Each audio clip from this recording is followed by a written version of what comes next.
Is a celebrity sex pass ever a good idea?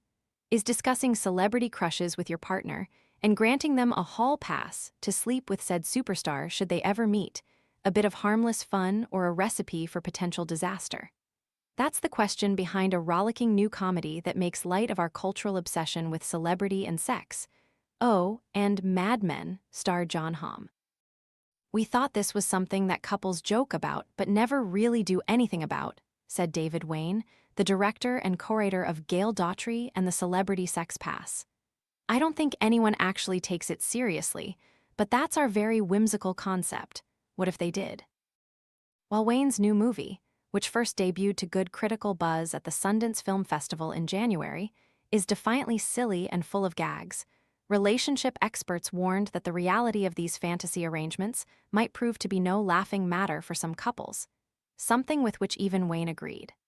I think when you even jokingly talk too much about who else you'd want to have sex with, you've got something to examine maybe in your relationship, he said.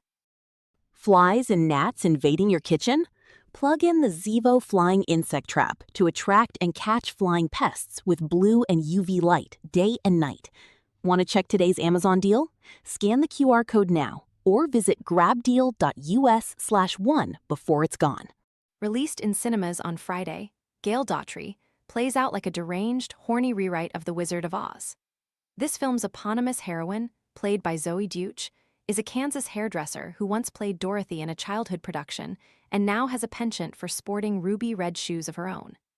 Gail suffers a gutting setback ahead of her planned wedding to longtime sweetheart Tom Michael Cassidy, when she catches him in flagrante with Jennifer Aniston, playing herself, after a book signing. In one particularly pointed barb about the vapidness of some celebrity cookbooks, Aniston is in town to promote a tome of straightforward suppers that include instant oatmeal and a bagel with cream cheese.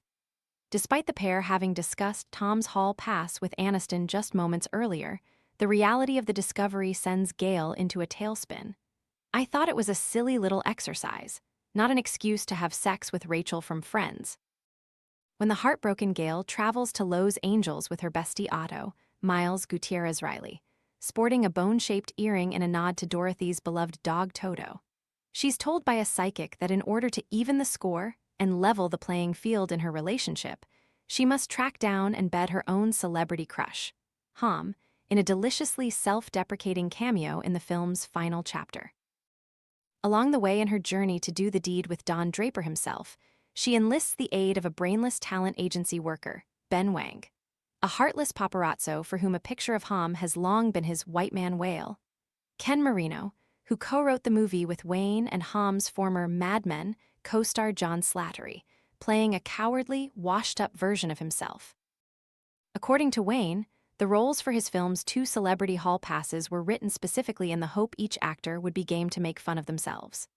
A veteran comedy director who previously helmed 2001's Wet Hot American Summer and 2008's Role Models.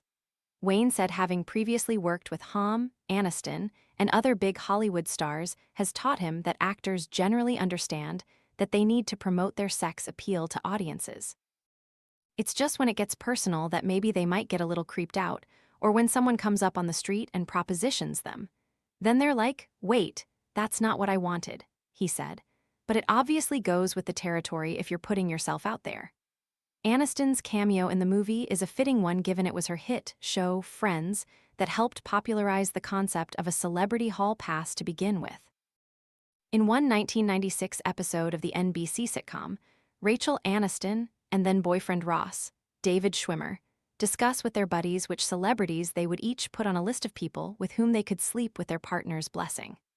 At one point, Ross swaps out Isabella Rossellini for Winona Ryder from his list, only to meet the Italian-American model and actor in the Central Perk Cafe at the end of the episode.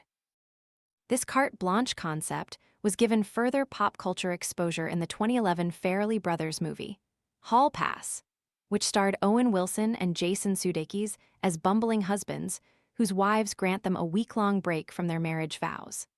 Discussing celebrity crushes or hall passes with one's partner has since become increasingly common in many relationships, even if merely done in jest. One poll of 2,000 Britons last year, published by the UK's Daily Star tabloid, found that a quarter of couples surveyed had a no-strings-attached arrangement with their partner to enjoy a frisson with a famous person, with over half saying that talking about celebrity crushes was the sign of a healthy relationship.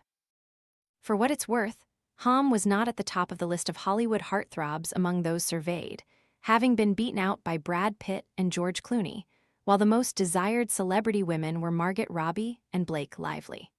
But despite the prevalence of these hall pass discussions, relationship experts warn that some couples may be potentially playing with fire. "I think it's a bad idea," said Carrie Cole, the director of research at the Gottman Institute, an organization that trains relationship therapists. However, the idea of that and the reality of that are two very different things. Cole recalled working with one couple who agreed to make an exception in their otherwise monogamous relationship for one non-famous person that one partner had been fantasizing about. When it actually did happen, there were all kinds of hurt emotions, Cole recalled. It felt like a violation of the vows they had made to each other. It's like, I know I agreed to this, but I never actually thought it would happen. Psychologist Alexandra Solomon, a Northwestern University professor who studies marriages and has authored a series of books on relationships, was slightly warmer to the idea of couples discussing celebrity hall passes. According to Solomon, such conversations have the potential to be harmless, silly, or even titillating, as long there is an adequate cushion of emotional security in the relationship. Solomon herself recalled once meeting Marissa Tomei at a party and confessing to the Oscar winner that she was her husband's hall pass. Tomei, Solomon said, was such a good sport about it that she even insisted they send him a selfie. When couples are happy and they feel emotionally safe in the relationship, then playing with those edges of fantasy can be sort of erotic, Solomon said. It can be arousing to imagine that our partner doesn't fully belong to us, that they are a full human being with their own desires and fantasies. Framing these desires around celebrities, as opposed to the next-door neighbor, also typically creates something of a safety and distance, Solomon added, wherein the reality of such an encounter is not ever likely to come to pass, unless, of course, you're Gail Daughtry. Don't actually give your partner a real pass, advised Wain, the director, unless you're willing to deal with the consequences,